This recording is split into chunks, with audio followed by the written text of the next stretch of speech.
Welcome to జై Telangana TV. ముందుగా headlines చూద్దాం. నా 10 ఏళ్ల అనుభవంతో చెబుతున్న ఏపీలో వైసీపీ ఓటమి పక్కా అన్న ప్రశాంత్ కిషోర్. జూన్ 4న జగన్ కు మైండ్ బ్లాంక్ అయ్యే ఫలితాలు వస్తాయన్న ప్రశాంత్ కిషోర్. ఏపీలో వైసీపీ చిత్తుగా ఓడిపోతోందని వెల్లడి.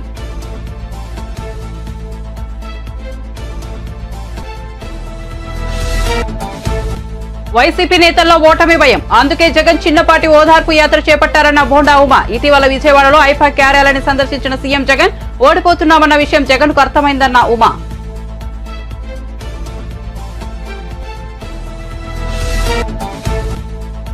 నర్సింగ్ ఆఫీసర్లకు 4 నెలలుగా జీతాలేవి అన్న హరీష్ రావు. కాంగ్రెస్ సర్కార్ వారిని గాలికి వదిలేసిందని మండిపాటు. జీతభత్యాల గురించి పట్టించుకోవడం లేదని ఆగ్రహం. జీతాలు అందక 4,000 మంది మెడికల్ ఆఫీసర్లు ఆర్థిక ఇబ్బందులు పడుతున్నారని ఆవేదన. తెలుగు రాష్ట్ర వ్యాప్తంగా నేడు రేపు భారీ వర్షాలు. మరోసారి ఎల్లో అలర్ట్ జారీ. రానున్న 3 రోజుల్లో ఉరుములు ఈదురుగాలులతో ఓ మోస్తరు నుంచి భారీ వర్షాలు కురిసే అవకాశం.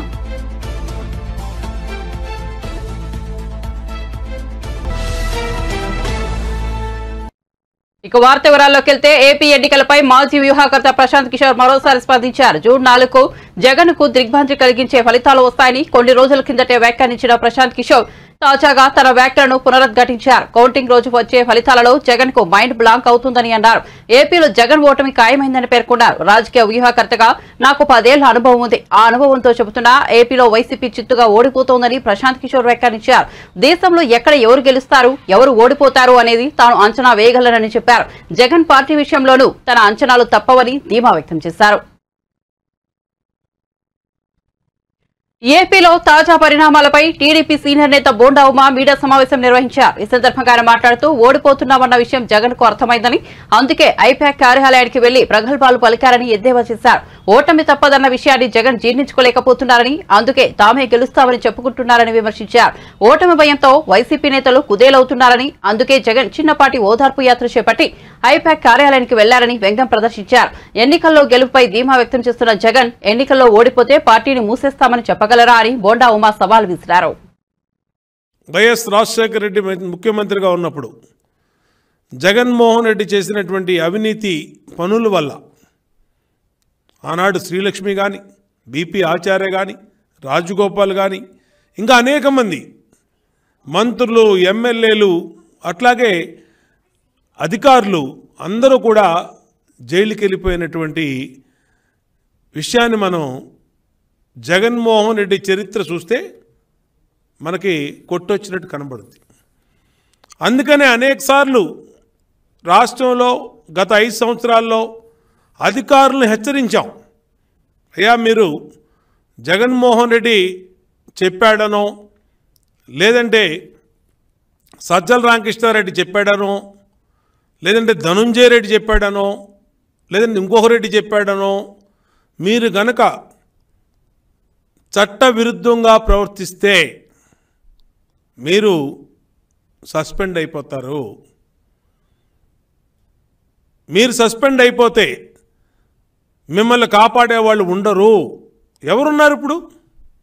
ఈరోజు Palnadu collector Shivashankar, Palnadu SP Bindu Madhav, Anantapuram SP Amit Bardar, Tirupati SP Krishnakanth, Tirupati DSP Surender Reddy, Tirupati special branch incharge inspector K Rajasekhar, అలాగే డిఎస్పీ భాస్కర్ రెడ్డి, అలాగే అలిపిరి ఇన్స్పెక్టరు రామచంద్రారెడ్డి, వీళ్ళందరూ సస్పెండ్ అయ్యారు,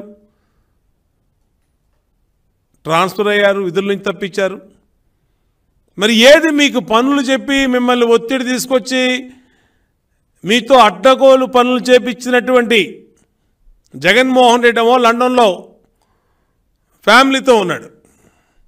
సజ్జల రామకృష్ణారెడ్డి హైదరాబాద్ పారిపోయాడు. ధనుంజయ రెడ్డి ఎక్కడ పారిపోయాడు ఎవరికి తెలియదు. మీకు ఒత్తిడి తీసుకొచ్చినటువంటి మాజీ డీజీపీ రాజేంద్రనాథ్ రెడ్డి ఎక్కడ ఉన్నాడో ఎవరికి తెలియదు. మిమ్మల్ని ఒత్తిడి తీసుకొచ్చినటువంటి పెద్దిరెడ్డి రామచంద్రారెడ్డి ఎక్కడున్నాడో ఎవరికి తెలియదు. పిన్నెల్లి రామకృష్ణారెడ్డి సోదరులు పారిపోయారు. చెవిరెడ్డి భాస్కర్ రెడ్డి ఎక్కడ పారిపోయాడు ఎవరికి తెలియదు. కరుణాకర్ రెడ్డి ఎక్కడ పారిపోయాడో తెలియదు. గోపిరెడ్డి శ్రీనివాసరెడ్డి ఎక్కడ పారిపోయాడు ఎవరికి తెలియదు. ఏరి మీ పనులు చెప్పి మీతో అడ్డగోలుగా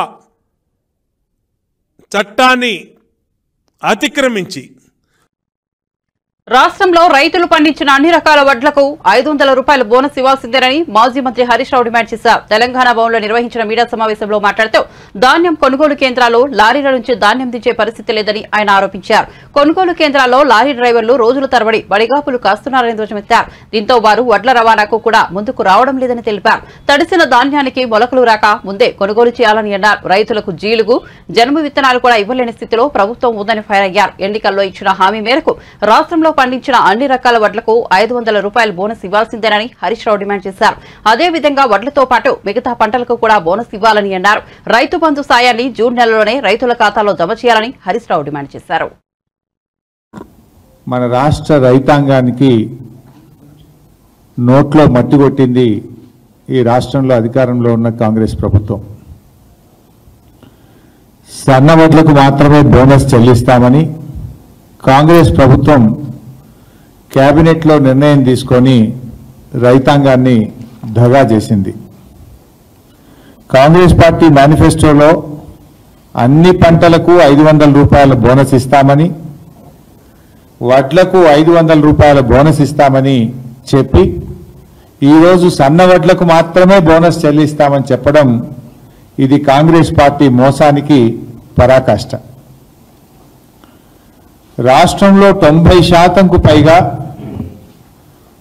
దొడ్డు వడ్లు పండిస్తారని తెలిసి బోనస్ భారాన్ని తప్పించుకునేందుకు కాంగ్రెస్ పార్టీ ఈరోజు కేవలం సన్న వడ్లకు మాత్రమే బోనస్ చెల్లిస్తామని చెప్తా ఉన్నారు. నిన్న మాట్లాడిన మంత్రివర్యులు పొంగులేటి శ్రీనివాసరెడ్డి గారు కానీ, ఈరోజు మాట్లాడినటువంటి ఉప ముఖ్యమంత్రి బట్టి విక్రమార్క గారు కానీ సన్న వడ్లకు మాత్రమే బోనస్ ఇస్తామంటున్నారు. పండని వడ్లకు మీరు బోనస్ ఇచ్చే లాభము? తెలంగాణలో యాసంగి పంటలో పండేవే దొడ్డు వడ్లు. తెలంగాణలో యాసంగి పంటలో సన్న వడ్లు పండవు.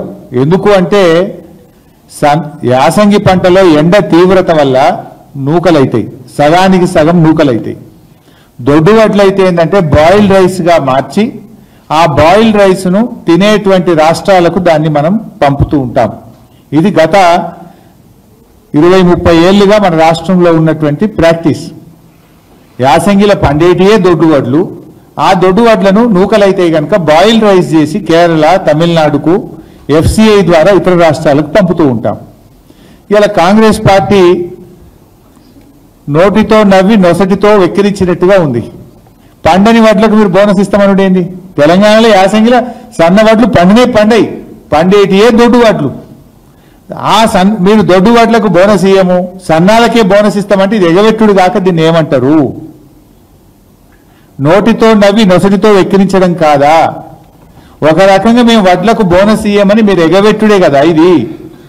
ఇది మోసం కాదా? ఇది దగా కాదా? రైతుల నోట్లో మట్టి కొట్టడం కాదా? ఇప్పుడు వానకాలం పండే వడ్లలో ఒక 20% మాత్రం సన్నాలు పండుతాయి. యాసంగిలో దాదాపు 99% దొడ్డే పడతాయి. అంటే పండని వడ్లకు బోనస్ ఇస్తామంటడం అంటే పండే వడ్లకు ఎగబెట్టుడే కదా. పండేదే దొడ్డు వడ్లే. ఇవాళ నిరుద్యోగ భృతి పైన మొన్న అసెంబ్లీలో మాట మార్చారు. మేము అసెంబ్లీలో కాంగ్రెస్ ప్రభుత్వాన్ని అడిగితే నిరుద్యోగ భృతి మేము ఇస్తామని ఎక్కడ మాట ఇవ్వలేదు, మేము హామీ ఇవ్వనే లేదు అని చెప్పి నిండు శాసనసభలో నిరుద్యోగ భృతిపై చేతులెత్తింది కాంగ్రెస్ ప్రభుత్వం. ఇవాళ కేబినెట్లో పంటలకు బోనస్ విషయంలో కూడా రైతాంగాన్ని మోసానికి గురి చేసింది ఇలా కాంగ్రెస్ ప్రభుత్వం. మేనిఫెస్టోలో హామీ ఇచ్చినట్లుగా బోనస్ హామీని నెరవేర్చాలని చెప్పి మేము డిమాండ్ చేస్తా ఉన్నాం. ఇలా వాళ్ళ మేనిఫెస్టోలో ఎంత స్పష్టంగా చెప్పారు? ఏపీ మంత్రి బొత్స సత్యనారాయణ మీడియాతో చిట్చాట్ నిర్వహించారు. ఈ సందర్భంగా ఆయన మాట్లాడుతూ అధికార విపక్ష నేతలు విదేశాల బాట పట్టడంపై స్పందించారు. చంద్రబాబు ఎక్కడికి వెళ్తున్నాడో చెప్పారా అని ప్రశ్నించారు. చంద్రబాబు ఎందుకు చెప్పకుండా వెళ్లారు, చెబితే వచ్చే ఇబ్బంది ఏంటి అని ఆశ్చర్యం వ్యక్తం చేశారు. పలానా ఊరు వెళ్తున్నానని చెబితే నష్టం ఏముందని అన్నారు. రాష్ట్రంలో ప్రధాన ప్రతిపక్ష నాయకుడు, రాష్ట్రంలో ప్రభుత్వాన్ని నడుపుతున్న నాయకుడు ఎక్కడికైనా వెళ్తే ఆ విషయం చెప్పాల్సిన అవసరం ఉందని బొత్స స్పష్టం చేశారు.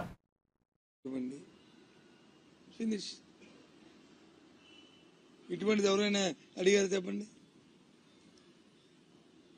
అడుగుతారు. ఎప్పుడు అడుగుతారు నుంచి వచ్చే ఎన్నికల్లో ఈ ట్రెండ్ వస్తుంది. ఇంతకుముందు ముఖ్యమంత్రి దేశంలో అయితే నేను చేసిన పరిపాలన చూసి, నేను ఉన్న పరిపాలన చూసి, లేదు ఆ పరిపాలన నేను తప్పు జరిగింది, నేను నా మనసు మార్చుకున్నాను. నేను చూసే చంద్రబాబు ఒకసారి చెప్పి మళ్ళీ చీట్ చేశాడు. ఒకసారి రైట్ లైన్లోకి వచ్చాడు. ఏమని, నేను నా తప్పులు నేను తెలుసుకున్నాను, నేను సర్దిద్దుకుంటాను, నాకు ఒక అవసరం ఉంటే ప్రజలు నమ్మారు. నమ్మి తిరిగి మళ్ళీ అగైన్ బ్యాక్ టు హోమ్, మళ్ళీ చీటింగ్ అయిపోయింది. రుణమాఫీ, మాఫీ, ఆ మాఫీ అన్ని మాటలు ఇచ్చి మోసం చేశాడు. అది వాళ్ళ ఊర్లో ఉన్న గౌరవం. ఇలాంటి వ్యవస్థ ఎక్కలేదు దేశంలో. నీకు ఏ వెరిఫికేషన్ కావాలన్నా, ఏ క్యాల్కులేషన్ కావాలన్నా, లేదు ఏదైనా ప్రజలకు తెలియ చెప్పాలన్నా, లేదు ప్రజల వచ్చి ఏదైనా వాళ్ళతో చేయించాలన్నా, ఎంత వ్యవస్థ ఎక్కడ ఉంది? ఉదాహరణ మనం అది చూసాం కదా. ఇది కరోనా వచ్చినప్పుడు, మన ఆరోగ్య సురక్ష జరిగినప్పుడు అంత పెద్ద ఎత్తున జరిగింది. ఏ రకంగా ఇప్పుడు మన దగ్గర మొత్తం గ్రామాల్లో అందరి తాలూకా ప్రొఫైల్, మెడికల్ ప్రొఫైల్ మన దగ్గర ఉంది. ఎవరికి ఏ జబ్బు ఉందా, జ్వరం ఉందా, బీపీ ఉందా, షుగర్ ఉందా అని ఎప్పుడైనా అలాంటి డేటాను కలెక్ట్ చేయగలుగుతామా? ఆ డేటాను బట్టి మందులు ఇచ్చారా? ఇవాళ అందరూ రాసిస్తున్నాం. ఇది యూనిక్, ఇది కొత్త సిస్టమ్, కొత్తదనం. ఇది ప్రజలు కోరుకుంటారు. ప్రజలకు ఏం కావాలి? ప్రజలు ఇప్పుడు ఏం కోరుకుంటారంటే, నాకు అది నా పరిస్థితులు బాగలేవు, నాకు ప్రభుత్వం నాకు తోడ్పాటు ఉండాలా అని కోరుకున్నప్పుడు ప్రభుత్వం వచ్చి అడిగే చూడాలి. అది ప్రభుత్వం తన బాధ్యత. సమాజంలో ఎవరైతే అట్టడుగు వర్గాలు ఉన్నాయో, ఎవరైతే ప్రభుత్వం ఆధారపడి బతుకుతున్న వారు ఎవరైతే ఉన్నారో వాళ్ళ కోసం ప్రభుత్వాలు ఆలోచన చేయాలి. అది వాళ్ళు జగన్మోహన్ రెడ్డి గారు 5 సంవత్సరాలు చేసింది. అందుకు జగన్మోహన్ రెడ్డి అలాంటప్పుడు ఎందుకు అతను చదువుకుంటారు చెప్పండి? అది మా తాలూకా కాన్ఫిడెన్స్. అందుకు 175 చెప్పిన కారణాలు ఇవి. తెలుగుదేశం పార్టీ చెప్పానండి ఏదైనా వాళ్ళ కాన్ఫిడెన్స్ కారణాలు. ఎంతసేపు వేస్తారు మాకు జగన్మోహన్ కోపం, మా TV5 చూసేస్తారు, మా ABN చూసేస్తారు, ఈటీవీని చూసేస్తారు, లేకపోతే వాళ్ళు మాట్లాడుతున్న సాయంత్రం 7 గంటలకి జరుగుతున్న పనికి మన డిబేట్లు చూసేస్తారు అనుకుంటారు. సరే బ్రహ్మ, సరే పోనీయండి అనుకునేయండి. మినిమం 1 కోటి నుంచి 10 కోట్లు వచ్చింది ఒక్కొక్క ఊరికి. ఇంతమంది పెరగడానికి కారణం అది లేదు. ఏదో ఫ్యామిలీ ట్రిప్ వెళ్తే ఏ ఊర్లో ఉన్నాడు అనేది $1 మిలియన్ క్వశ్చన్. దానికి సమాధానం అడుగుదామని పిలిచాను మిమ్మల్ని. తెలిస్తే చెప్పండి ప్లీజ్. ఇప్పుడు కాకపోయిన తర్వాతనే ఫోన్లో మెసేజ్ పెట్టండి. మీరు డోంట్ మైండ్, ఏమనుకోవద్దు. ఇది ఆయన చెప్తాను, పార్టీ వేసుకుని తర్వాత ఇస్తాను, తర్వాత చెప్తాను. బీఆర్ఎస్ బీజేపీ నాయకులపై ఫైర్ అయ్యారు డిప్యూటీ సీఎం బట్టి విక్రమార్క. స్వార్థ రాజకీయాల కోసం రైతులను వాడుకుంటున్నారని ఫైర్ అయ్యారు. గత సర్కార్ తడిచిన వడ్లను కొనలేదని విమర్శించారు. తాము తడిచిన ధాన్యాన్ని ఎంఎస్పీ రేటుకే కొంటున్నారని తెలిపారు. 15 రోజుల ముందు నుంచి వడ్లు కొనుగోలు ప్రక్రియ ప్రారంభించామని చెప్పారు. మే 21, 2024 మంగళవారం నాడు గాంధీ భవన్ లో డిప్యూటీ సీఎం బట్టి విక్రమార్క మీడియా సమావేశం నిర్వహించారు. ఈ సందర్భంగా ఆయన మాట్లాడుతూ బీఆర్ఎస్ బీజేపీ నేతలు అడ్డుగోలుగా మాట్లాడొద్దని సూచించారు. చివరి గింజ వరకు వడ్లు కొంటామని వెల్లడించారు. గత సర్కార్ రైతులను పట్టించుకోలేదని విమర్శించారు. సన్న వడ్లకు ₹500 బోనస్తో మొదలు పెడతామని చెప్పారు. రైతుల పేరు మీద రాజకీయాలు చేయవద్దని సూచించారు. ధాన్యం కొనుగోలుపై తప్పుడు ప్రచారం మానుకోవాలని బట్టి విక్రమార్క తెలిపారు. గాలి మాటలు మాట్లాడటం కాదు, వాస్తవాలు, లెక్కలు ఇవన్నీ ఆన్ రికార్డు ఉండే. అంతేకాదు, మీరు గతంలో రోజులు తరబడి నేను ఇదే సమయంలో గత సంవత్సరం పాదయాత్రలో ఉన్నాను. ఆదిలాబాద్ నుంచి ఖమ్మం వారికి పాదయాత్ర చేస్తున్న సందర్భంలో ఈ రూట్ మొత్తం రోడ్ల మీద ధాన్యాలు పోసి అలా కుప్పలు పోసి రోజులు తరబడి ఉండే, ప్రతిరోజు ఏదో ఒక సెంటర్లో రైతు నాతో మాట్లాడుతూనే ఉండేవాడు. ఆనాటి పరిస్థితి అదైతే ఈరోజు మేము చాలా స్పష్టంగా చెప్తున్నాం. మీరు గతంలో తడిసిన ఓట్లు కొనలే, మొక్కెత్తిన ఓట్లు కొనలే. అటువంటి పరిస్థితి ఇప్పుడు లేకుండా మేము బై ఛాన్స్ ఇన్ని చర్యలు తీసుకున్నప్పుడు కూడా అకాల వర్షం సడన్గా ఏదైనా వచ్చి అక్కడ ఉన్న రైతులు అప్పటికప్పుడు ఏమైనా చేసుకోలేకపోతే తడిస్తే కూడా తడిసిన ధాన్యాన్ని కూడా ఎంఎస్పీతో కొంటామని చెప్పాం. ఎక్కడా ఒక్క గింజ కూడా వదిలిపెట్టామని చెప్పాం. అది ఏ స్థాయి వరకు అంటే చివరికి మొక్కెత్తినటువంటి గింజలను కూడా, మొలకలు వచ్చినటువంటి ధాన్యాన్ని కూడా ఒక్క గింజను కూడా వదిలిపెట్టకుండా అదే ఎంఎస్పీతో, ఏం రేటు తగ్గించి కాదు, అదే ఎంఎస్పీతో ఈ ప్రభుత్వం కొంటదని చాలా స్పష్టంగా చెప్పాం. కొంటుంది కూడా. ఏ రైతు ఆందోళన చెందొద్దని మేము చాలా స్పష్టంగా రైతులకు చెప్తా ఉంటే మీరు ఆ పక్కన తడుస్తూ ఉన్నాయి, రైతులు అన్యాయం అయిపోతూ ఉన్నారు అని వాళ్ళని భయపెట్టి భయభ్రాంతులు గురి చేసి ఒక రకమైనటువంటి ఒక ఉద్రిక్త వాతావరణం, రైతుల మనస్సుల్ని ఆందోళన చెందేటట్టుగా చేసే పరిస్థితి మంచిది కాదు. దయచేసి మీరు మీ ఆనందం కోసం రైతులను ఇబ్బంది పెట్టకండి. మేము చాలా స్పష్టంగా ఉన్నాం. ఎన్ని లక్షల మెట్రిక్ టన్నులు పండినా చివరి గింజ వరకు ఈ రాష్ట్ర ప్రభుత్వం కొంటది, తడిసినా కొంటది, మొలకలెత్తినా కూడా అదే ఎంఎస్పీ రేట్తో కొంటది.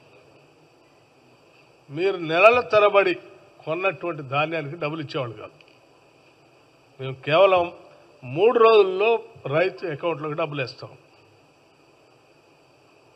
నెలల తరబడి రైతులకు డబ్బులు ఇచ్చేవాళ్ళు కాదు. మేము 3 రోజులు రైతులు ఆ ట్రక్ షీట్ పట్టుకొని మిల్లర్ల చుట్టూ తిరుగుతూ వేసిన కాటా వేసిన ధాన్యాన్ని మా 10 కేజీలు తీశారు, లేకపోతే అది తీశారు ఇది తీశారు అని చెప్తూ వాళ్ళు డబ్బులు ఇవ్వకుండా మిల్లర్లు బయటికి పంపిస్తూ, లేకపోతే సివిల్ సప్లైస్ వాళ్ళు డబ్బులు ఇవ్వక రకరకాల ఇబ్బందులు పడేవాళ్ళు.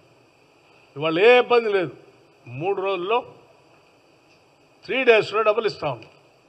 ఇది ఈ ప్రభుత్వం యొక్క చిత్తశుద్ధి, రైతాంగ సోదరుల కోసం, పంట పండించేటువంటి కుటుంబాలు ఆదుకోవడం కోసం చేసేటువంటి కార్యక్రమం ఇది. ఏపీ సీఎం జగన్మోహన్ రెడ్డిపై టీడీపీ నేత మాజీ మంత్రి దేవినేని ఉమామహేశ్వరరావు ఎక్స్ వేదికగా మరోసారి ధ్వజమెత్తారు. వైసీపీ 5 ఏళ్ల పాలనపై ఆయన దుమ్మెత్తిపోశారు. అస్తవ్యస్త విధానాలతో 5 ఏళ్లలో రాష్ట్రాన్ని నాశనం చేశారని దుయ్యబట్టారు. తమ భోగాల ఆస్తుల కోసం ఆస్తులు కూడగొట్టడానికి ఇష్టారాజ్యంగా అధికారాన్ని ఉపయోగించుకున్నారని మండిపడ్డారు. ప్రతిపక్ష నేతలపై పగ తీర్చుకోవడానికే ప్రభుత్వం అన్నట్టు వ్యవహరించారన్నారు. కట్టాల్సిన డబ్బులు 1500 కోటిగా కోడికత్తి డాక్టర్కి చైర్మన్గా పెట్టి ఆయన ఖర్చు పెట్టే విధంగా 1000 కోట్లు మీరు ప్రభుత్వ డబ్బుని, కేంద్ర రాష్ట్రాలు ఇచ్చిన డబ్బుని మీరు ఆ విధంగా దుర్వినియోగం చేసింది కూడా పత్రికల్లో ప్రజల్లో చర్చ జరుగుతూ ఉన్నాయి. దీనికి సమాధానం చెప్పరు, దీనికి సమాధానం చెప్పే పరిస్థితి లేదు. ఇవాళ దగ్గర ఏదైతే మీ అస్మదీయులకి మీ కోడికత్తి డాక్టర్ రికమెండ్ చేసిన నెట్వర్క్ రాష్ట్ర వ్యాప్తంగా నేడు రేపు భారీ వర్షాలు పడే అవకాశం ఉందని ఈ నేపథ్యంలో ఎల్లో అలర్ట్ జారీ చేసినట్లు హైదరాబాద్ వాతావరణ శాఖ తెలిపింది. ఈ మేరకు రానున్న 3 రోజుల్లో ఉరుములు, ఈదురుగాలులతో ఓ మోస్తరు నుంచి భారీ వర్షాలు కురిసే ఛాన్స్ ఉంది. బుధవారం ఆదిలాబాద్, ఆసిఫాబాద్, మంచిర్యాల, నిర్మల్, నిజామాబాద్, జగిత్యాల, సిరిసిల్ల, భూపాలపల్లి, ములుగు, కొత్తగూడెం, ఖమ్మం జిల్లాలకు వాతావరణ శాఖ అధికారులు ఇప్పటికే ఎల్లో అలర్ట్ జారీ చేసింది. ఇక గురువారం హైదరాబాద్, రంగారెడ్డి, మేడ్చల్, మల్కాజ్గిరి, మెదక్, యాదాద్రి, భువనగిరి జిల్లాలో ఎల్లో అలర్ట్ జారీ చేసింది. ఈ క్రమంలో చోట్ల పెద్ద ఎత్తున పిడుగులు పడే అవకాశం ఉండటంతో ప్రజలంతా ఇంట్లోనే ఉండాలని, అత్యవసరమైతే తప్ప ఎవరూ బయటకు వెళ్లకూడదని వాతావరణ శాఖ అధికారులు వెల్లడించారు. కేవలం సన్నవడ్లకు మాత్రమే 500 రూపాయల బోనస్ ప్రకటిస్తామంటూ కేబినెట్ భేటీలో రేవంత్ రెడ్డి ప్రభుత్వం నిర్ణయం తీసుకోవడంపై మాజీ మంత్రి బీఆర్ఎస్ వర్కింగ్ ప్రెసిడెంట్ కేటీఆర్ మండిపడ్డారు. ఇది కపట కాంగ్రెస్ మార్కు మోసమని చెప్పారు. ఎన్నికలకు ముందు రైతులకు బోనస్ పేరుతో నమ్మించి వారు ఓట్లు పొందాక ఇప్పుడు కేవలం సన్నవడ్లకే బోనస్ ప్రకటించడం నయవంచనకు పాల్పడటమేనని విమర్శించారు. స్వతహాగా న్యాయవాది వృత్తిపరంగా అంటే ఎంతైతే ప్రేమతో కట్టుకుంటామో అంత ప్రేమతో, అంత కమిట్మెంట్ తో, అంత పట్టుదలతో 10 ఏళ్లు పనిచేసుకున్నాం. నరేంద్రలో కేసీఆర్ గారి నాయకత్వంలో ఒకవైపు ఐటీ రంగం ఉరుకులు పరుగుల మీద దూసుకొని పోయింది. 3 లక్షల మంది ఉద్యోగులు ఉండేది మనం అధికారంలోకి వచ్చినాడు 2014లో. మనం అధికారంలోకి దిగిపోయినాడు 10 లక్షల ఉద్యోగాలకు చేసిన ఘనత కేసీఆర్ గారి నాయకుడు. ఒక్క మెడికల్ కాలేజ్ లేదు నల్లగొండలో. అదేంటి అంటే పని చేసి కూడా చెప్పుకోలేకపోయింది, పని చేసి కూడా సరిగ్గా చెప్పుకోలేదు. ఇప్పుడు మీరు ఇక్కడ ఉన్నారు గ్రాడ్యుయేట్ మిత్రులు, మీకు తెలుసా గత 10 ఏళ్లలో భారతదేశంలో 2014 నుంచి 2024 వరకు భారతదేశంలో అత్యధికంగా ప్రభుత్వ కొలువులు ఇచ్చింది ఏ రాష్ట్రమో మీకు తెలుసా? తెలంగాణ. 2 లక్షల కొలువులు ఇచ్చిన ఒకే ఒక్క రాష్ట్రం తెలంగాణ. కానీ ప్రచారం ఎట్లా జరిగింది? యూట్యూబ్ లో మల్లన్న అని పుల్లన్న అని ఏం ప్రచారం చేసిండ్రు? ఒక్క ఉద్యోగం రాలేదు, ఎవరికి వచ్చింది ఉద్యోగం అని చెప్పి అడ్డగోలు మాటలు. కేసీఆర్ గారు ఒకే ఒక్క నాయకుడు భారతదేశంలో 95% రిజర్వేషన్ రాష్ట్రపతి గారి సంతకం పెట్టించి కొత్త జోనల్ వ్యవస్థను 95% ఉద్యోగాలు స్థానికులకే ఇచ్చే విధంగా తెచ్చిన మొట్టమొదటి ముఖ్యమంత్రి భారతదేశంలో 75 కేసీఆర్ గారు. ఇది మనకు తెలియదు, మేము చెప్పుకోలేదు. 2 లక్షల ఉద్యోగాలు ఇచ్చి కూడా టీడీపీ అధినేత చంద్రబాబు ఎన్ని విధ్వంసాలు సృష్టించినా రాష్ట్రంలో వైసీపీ విషయాన్ని అడ్డుకోలేరని మంత్రి జోగి రమేష్ ధీమా వ్యక్తం చేశారు. ఎన్నికల్లో వైసీపీ గెలుపు ఖాయమని వైసీపీ కార్యకర్తలంతా సంబరాలకు సిద్ధం కావాలని పిలుపునిచ్చారు. చంద్రబాబు ఎల్లో మీడియాకు కూడా చెప్పకుండా ఎక్కడికి వెళ్లారని జోగి రమేష్ ప్రశ్నించారు. దోచుకున్న డబ్బును దాచుకునేందుకు దుబాయ్ వెళ్లారా అని వ్యాఖ్యానించారు. చంద్రబాబు పరారీతో టీడీపీ నేతల నోటికి తాళాలు పడ్డాయని ఎద్దేవా చేశారు. ఇక పురంధేశ్వరి ఎన్నికల సంఘానికి తప్పుడు సమాచారం అందించారని, అందువల్లే అధికారులను మార్చారని మంత్రి జోగి రమేష్ ఆరోపించారు. అధికారులను మార్చిన చోటే గొడవలు జరిగాయని అన్నారు. టీడీపీ ఓటమి ఖాయం కావడంతో చంద్రబాబు పల్నాడులో అల్లర్లకు తెరలేపారని ఆరోపించారు. కొంతమంది కలెక్టర్లను మార్చారు, మార్చిన చోటే గొడవలు జరిగినాయి. ఆ గొడవలు జరిగిన దగ్గర మళ్ళీ అధికారులను సస్పెండ్ చేశారు. అంటే పరిపాలన సక్రమంగా చేసే ఎస్పీలని కలెక్టర్లని కావాలని కుట్రపూర్వకంగా మారిస్తే మరలా అదే ప్రాంతంలో గొడవలు జరిగినాయి, మరలా అదే అధికారులని సస్పెండ్ చేశారు. అంటే నిబద్ధతలను గాలికి వదిలేశారు, వ్యవస్థలని వాడుకున్నారు. వ్యవస్థల్ని బస్టు పట్టించడంలో చంద్రబాబు నాయుడు అంత దుర్మార్గుడు, బస్టు పట్టించాడు.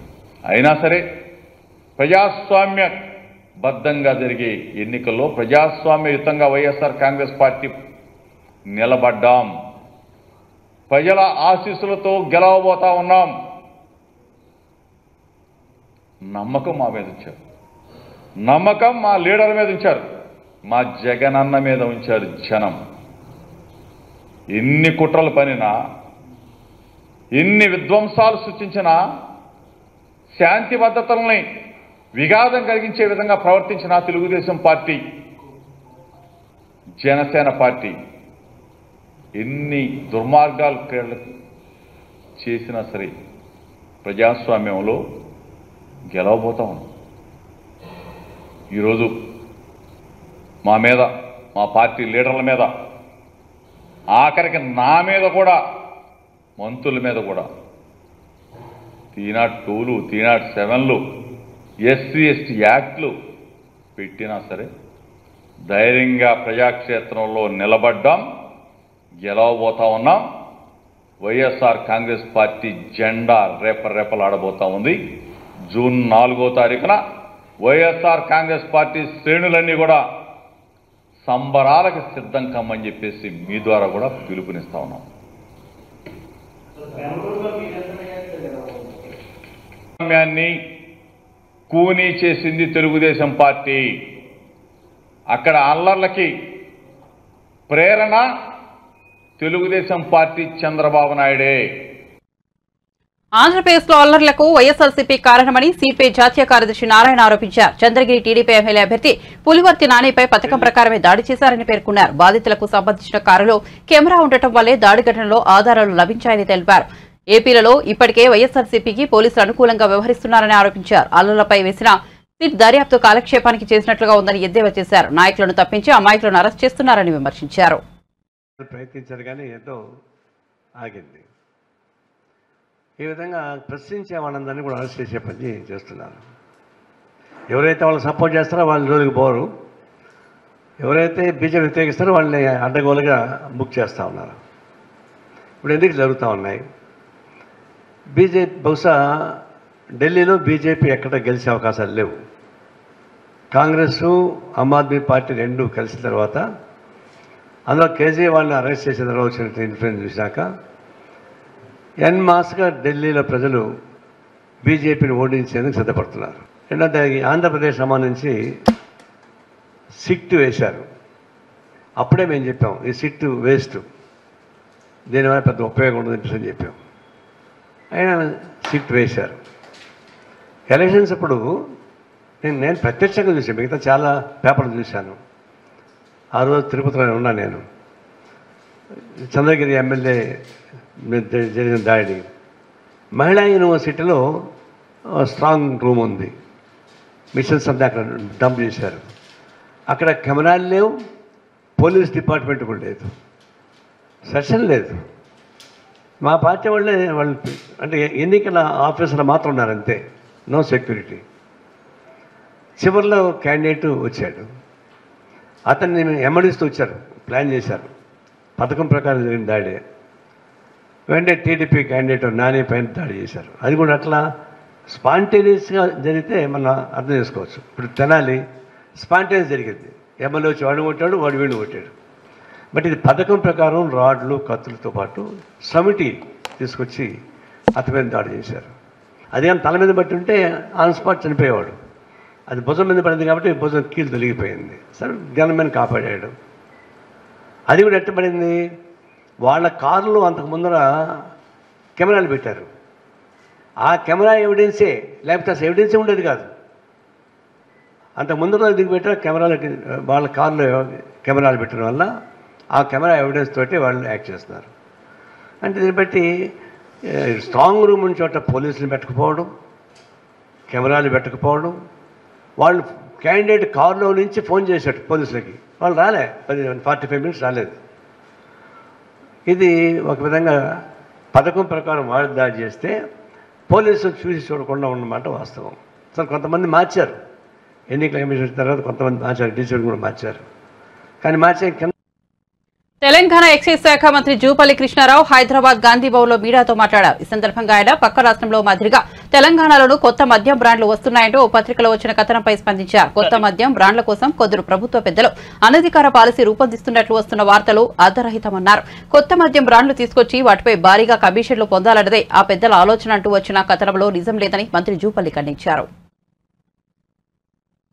ఇది ఫైనాన్స్ డిపార్ట్మెంట్కి సంబంధించి ఆర్థిక పరిస్థితిని బట్టి డిపార్ట్మెంట్లకు పేమెంట్ చేస్తూ ఉంటారు. ఎక్కడ అసలు ఇంకోటి, అసలు కొత్త బ్రాండ్కి ఎవరు దరఖాస్తే పెట్టలే, కొత్త బ్రాండ్స్ను తీసుకొని రాశారు. అసలు కొత్త బ్రాండ్ ఎవరు దరఖాస్తు పెట్టుకోలే.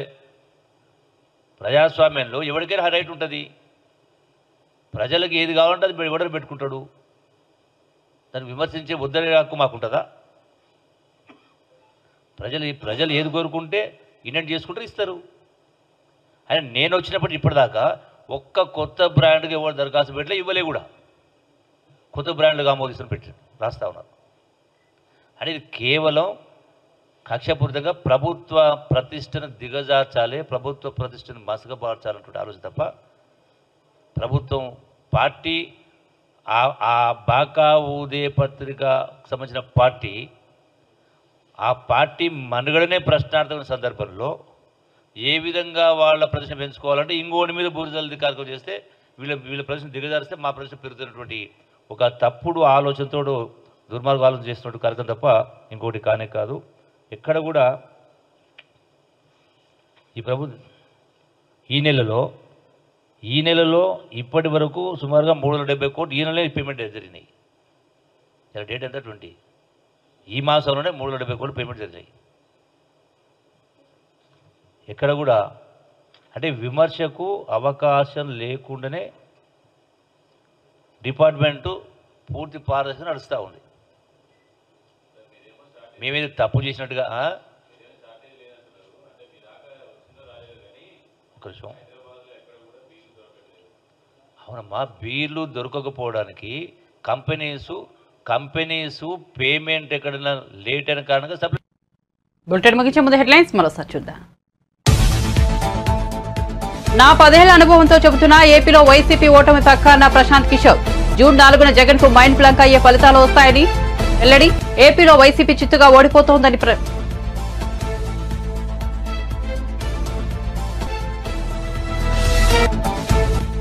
వైసీపీ నేతల్లో ఓటమి భయం. అందుకే జగన్ చిన్నపాటి ఓదార్పు యాత్ర చేపట్టారన్న బోండా ఉమ. ఇటీవల విజయవాడలో ఐపాక్ కార్యాలయాన్ని సందర్శించిన సీఎం జగన్ ఓడిపోతున్నామన్న విషయం జగన్ కు అర్థమైందన్న బోండా ఉమ.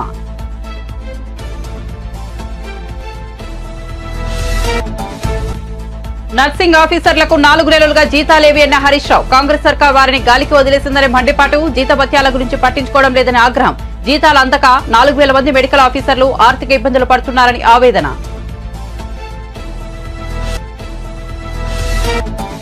తెలుగులో రాష్ట్ర వ్యాప్తంగా నేడు రేపు భారీ వర్షాలు. మరోసారి ఎల్లో అలర్ట్ జారీ. రానున్న 3 రోజుల్లో ఉరుములు ఈదురుగాలులతో ఓ మోస్తరు నుంచి భారీ వర్షాలు కురిసే అవకాశం.